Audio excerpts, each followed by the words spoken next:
Alright guys, welcome to the video. Today I'm going to be talking about something I should have talked about a long time ago. This is my Traxxas Summit 6x6.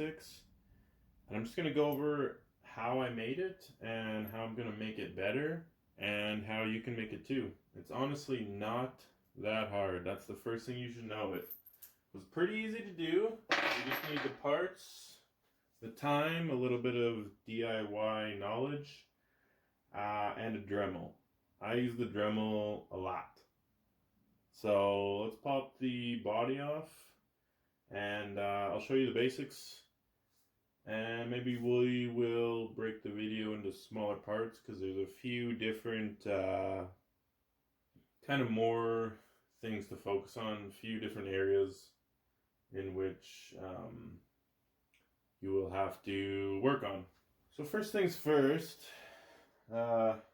just ignore my electronics and everything that I have now. This is the way that I made mine. There's multiple ways to do it. Yeah, this is just the way I did it. And if you look on YouTube, there's not a ton of different videos on the 6x6 Summit. There's a few older ones and they're good too. So yeah, if you want to do it different, you can check those out. But first thing you need is the rear axle, or the rear, I guess, half. So I had a chassis that I chopped. And then you will need, I don't have the battery doors or the little vents. Not really essential, you could put them on. You'll need the shocks, rocker arms, shock mount, arms, everything standard in the rear axle, like the axles, arms, wheels, hubs, etc., etc. So I'll put a link to the exploded diagram on the Traxxas support page.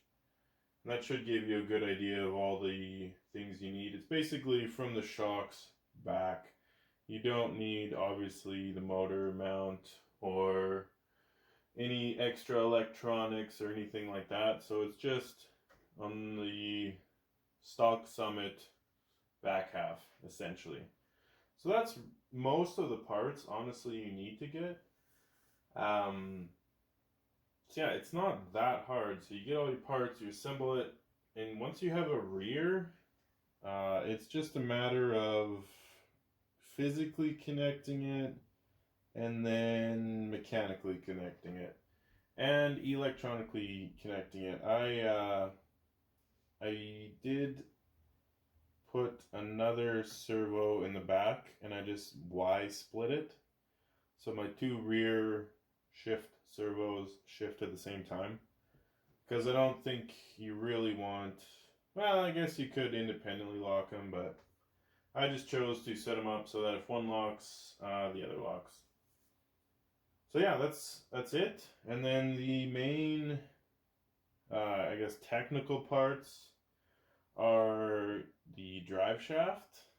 You will have to connect, which means you will have to modify the middle diff to output, like have an output spline to hook the drive shaft up.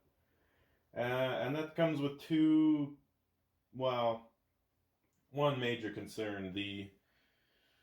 So I'll take the diffs out eventually, but once you have,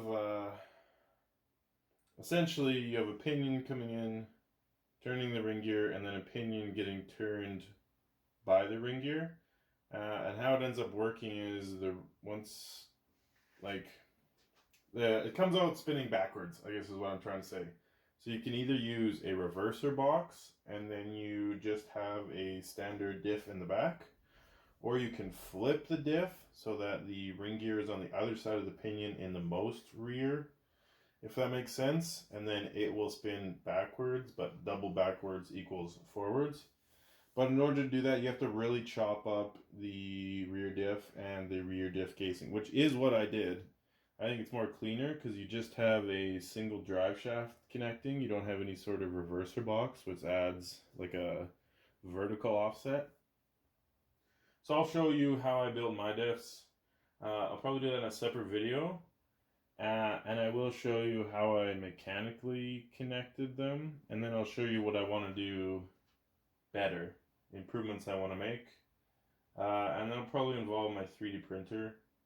So yeah, stay tuned for that, I guess.